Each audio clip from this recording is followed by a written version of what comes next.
Sud Radio, le coup de cœur des libraires. Valérie Expert, Gérard Collard. Bonjour à toutes et à tous et bonjour Gérard Collard, libraire à Saint-Maur, la Griffe Noire. Commencez vos cadeaux de Noël, je ne vous le répéterai pas assez, et allez acheter des livres, offrez des livres. Alors cette semaine, Gérard? Alors Gis, c'est vrai que je peux être de mauvaise foi. Oui, parfois. Vraiment de mauvaise foi. Mais il faut savoir reconnaître que le prix de l'Académie française cette année est une petite merveille que j'avais adorée. De Miguel Bonnefoy, ça s'appelle Le rêve du jaguar chez Rivage. Et c'est une saga absolument... voilà, vous êtes dedans, vous êtes au Venezuela. Il y a une pauvre femme qui trouve un jeune bébé, un petit bébé. Elle le prend, elle va l'élever. Il s'appelle Antonio. Et cet Antonio, alors il va faire plein de métiers. Il va être vendeur de cigarettes, domestiques dans les maisons closes. Et puis il va devenir un des plus grands chirurgiens du Venezuela. Il va être marié avec une jeune femme qui, elle, va être la première femme médecin de sa région, mais qui est très progressiste. Elle est pour l'avortement. Elle aide les femmes à avorter. Enfin, elle est... Voilà. Et en fait, pourquoi on redécouvre ces personnages, c'est quand le dernier de la famille... a écrit un carnet et on va découvrir l'histoire de cette famille qui va être le parallèle de l'histoire du Venezuela. À travers cette famille, il y a des... Voilà, à travers le médecin, vous allez découvrir l'histoire du Venezuela. Vous allez découvrir que cet homme, il va être emprisonné, il y a la dictature. Voilà, je suis complètement tombé en amour avec ce bouquin. Une fois que vous l'avez commencé, vous ne lâchez pas, c'est impossible. Et vous découvrez un pays que je connais pas.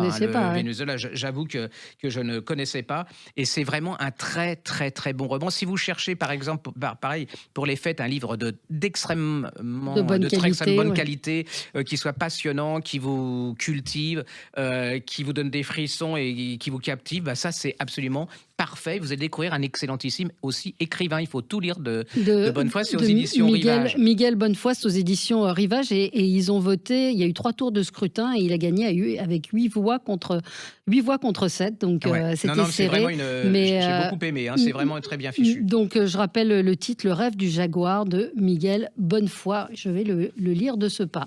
Je ne sais plus si je vous avais parlé de ce livre, Même les stripteaseuses ont besoin de conseils juridiques. C'est un livre que j'ai lu cet été, moi, et je pense que je ne vous en ai pas parlé, mais c'est un livre avec lequel j'ai pris énormément de plaisir. J'avais l'impression d'être dans un film noir. Vous savez, ces films avec en principe, ce sont des inspecteurs ou des détectives privés un peu losers et tout. Là, c'est un avocat un peu loser. Il bosse beaucoup, il est payé rien du tout. Il a fait visiblement une bêtise, donc il se retrouve commis d'office.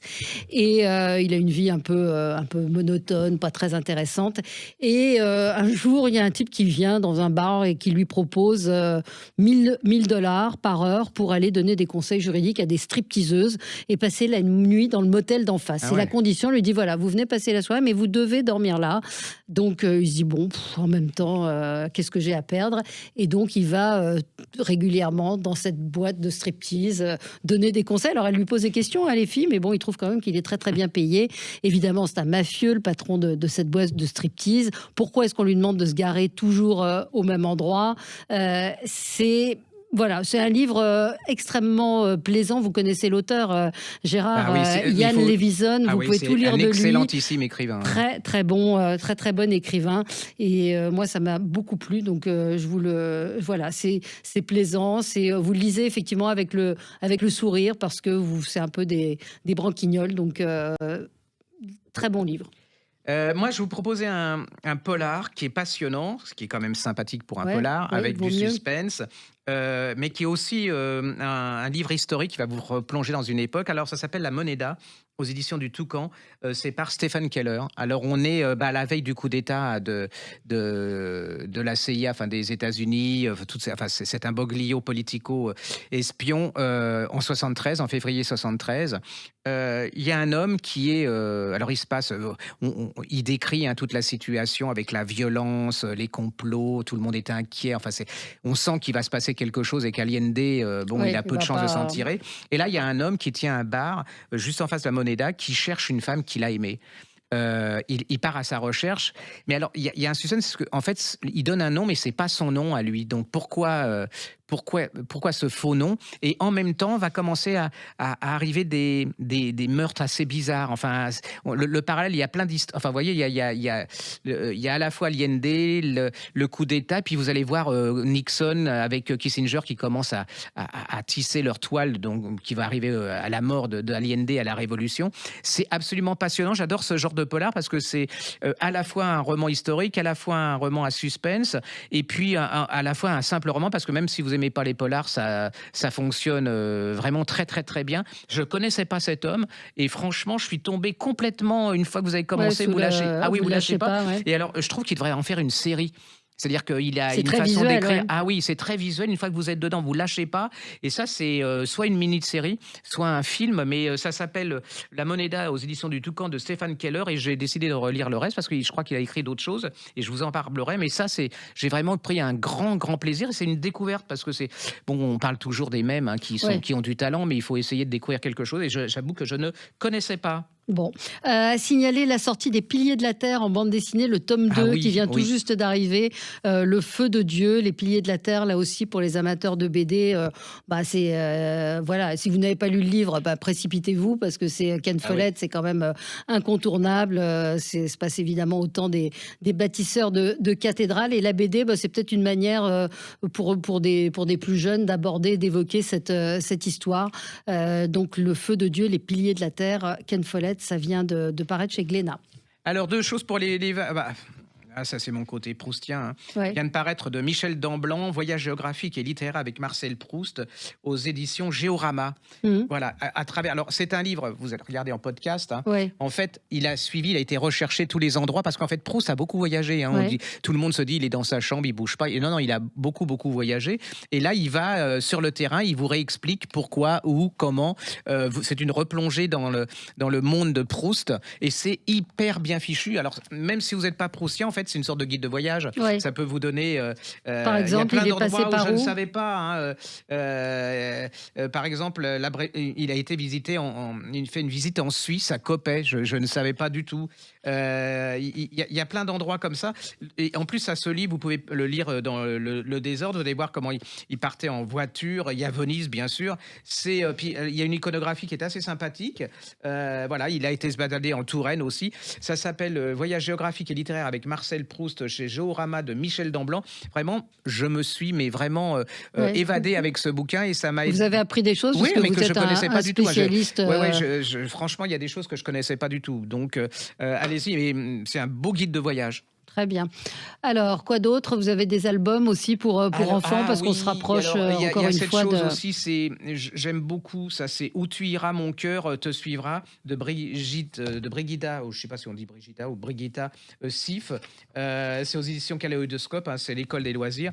Et alors, c'est des différentes histoires sur des thèmes, alors du genre pour raconter aux gamins quand alors c'est plein de tendresse, mais quand c'est drôle, c'est tendre, si par exemple il est tout seul, s'il a un échec quelque part, où l'échec n'est jamais définitif, sur la solitude, sur les autres, c'est vraiment une pure merveille. C'est en plus les illustrations sont très très joli, regardez.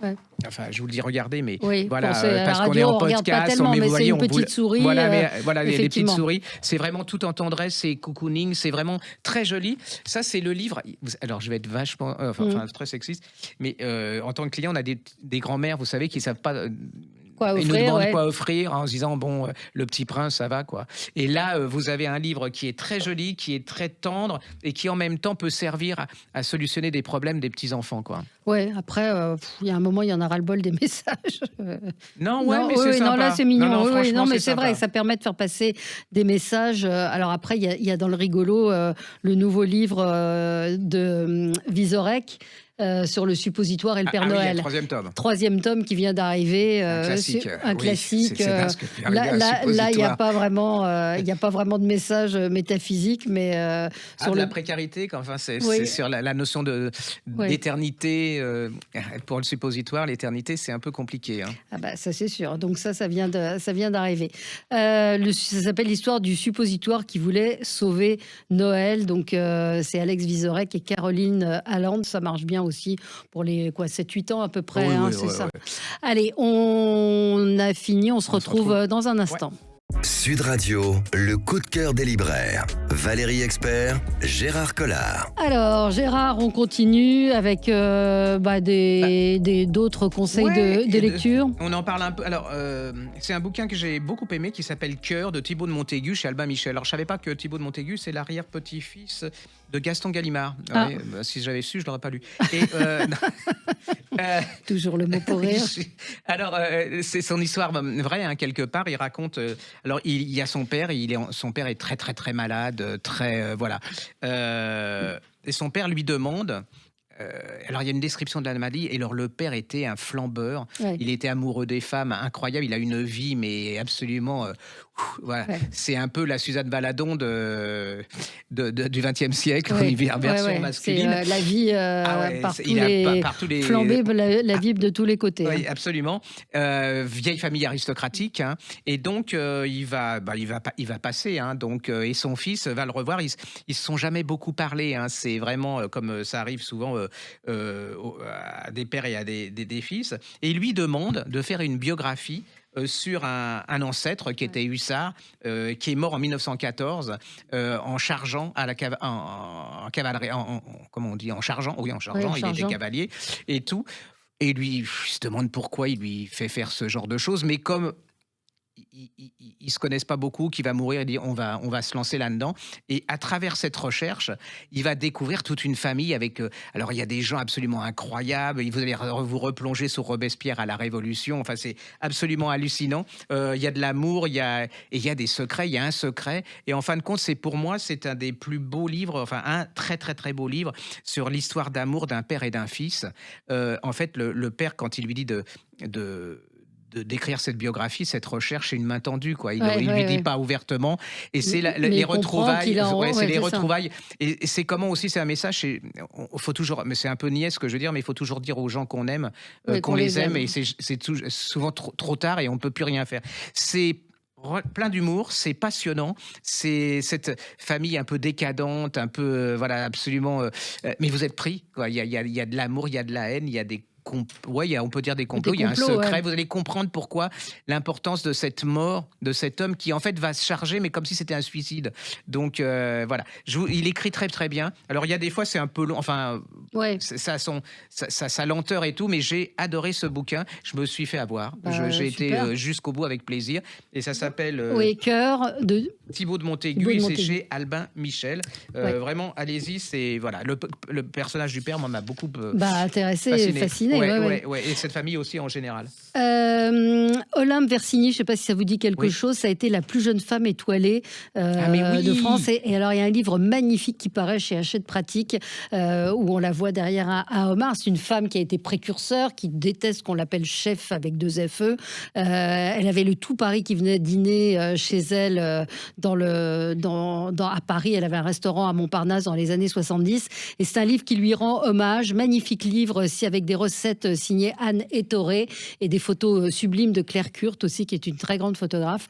Et c'est un chouette livre parce que vous apprenez qui était cette femme et puis surtout des recettes de dingue, quoi. Mais je me demande si je me trompe, mais quand j'étais jeune libraire, c'est-à-dire qu'il y a quand même un certain temps, il y avait un bouquin qui avait cartonné chez Lafon qui s'appelait La cuisine d'Olympe. Oui, c'est ça, c'était elle. Voilà, absolument. Exactement. Et ça avait été un grand succès. Je me souviens très très bien. C'est pour ça que quand elle vous m'avez dit Olympe. Et donc c'est bien de lui rendre hommage parce qu'elle a été. C'est vrai qu'on parle moins des femmes chefs. On parle de Loiseau, Bocuse, etc. Et elle a été quand même quelqu'un qui a vraiment compté dans la cuisine française. Donc c'est un très beau livre de recettes et livre de photos, évidemment. Alors, un petit polar. Un petit polar. Et Eric d'auteur. Ça s'appelle Phase 3 chez Actes Sud. Elle avait fait un bouquin absolument, un polar que j'avais adoré qui s'appelait Épidémie. Elle reste dans le milieu médical. Et là, je me souviens. Oui, là, on est aux États-Unis. Et un labo trouve apparemment un remède contre l'Alzheimer. Donc, vous imaginez, mais alors ils en sont au stade on essaye sur les animaux, sur les souris, et puis on va essayer aussi sur les êtres humains, hein, des personnes âgées qui ont un peu...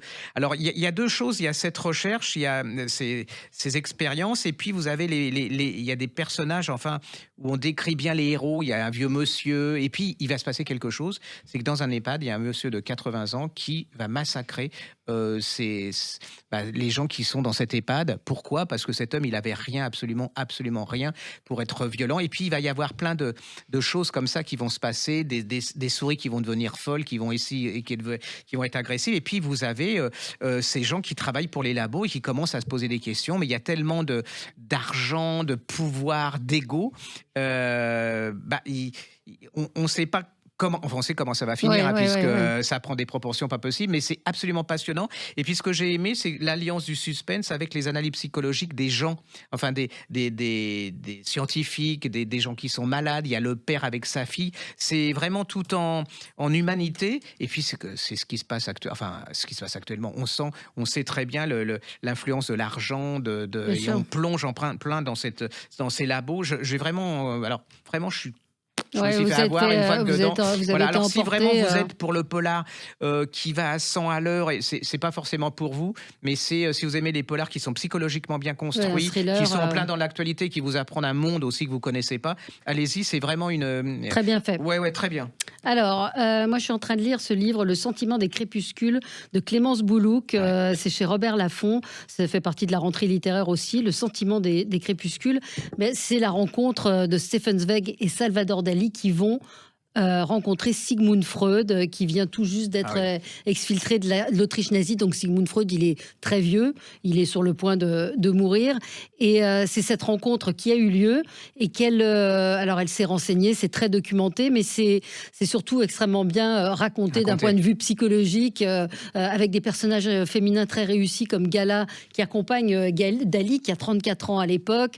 Et donc c'est les échanges qu'il y a pu y avoir entre eux. C'est toute cette époque où ils ont fui effectivement leur pays à cause du nazisme. Donc à la fois c'est de la biographie, c'est aussi la fin de cette époque qu'ils ont tous connue. Zweig va se suicider quelque temps après. Donc c'est si vous aimez Zweig, si vous aimez, si vous intéressez à cette période-là, c'est Londres 1938, la rencontre qui a eu lieu, qu'elle a documentée, imaginée avec une plume très élégante et qui raconte très bien cette période, vraiment, et puis avec de l'humour, parce que il y a Dali, et j'ai beaucoup aimé, moi, le personnage de Gala. Voilà, donc ça s'appelle Le sentiment des crépuscules, chez Robert Laffont, de Clémence Boulouc. Moi, je vais vous parler d'un petit roman chez Gallimard d'Étienne Kern qui s'appelle La vie meilleure. Un personnage qu'on connaît tous, mais sans le connaître, c'est Émile Coué. Vous savez, la méthode Coué. Et en fait, je ne connaissais pas du tout cet homme. Hein. On rentre dedans. On connaît un peu l'histoire, mais très vaguement. On se moque un peu. Alors, c'était un petit pharmacien, je crois, français de Troyes.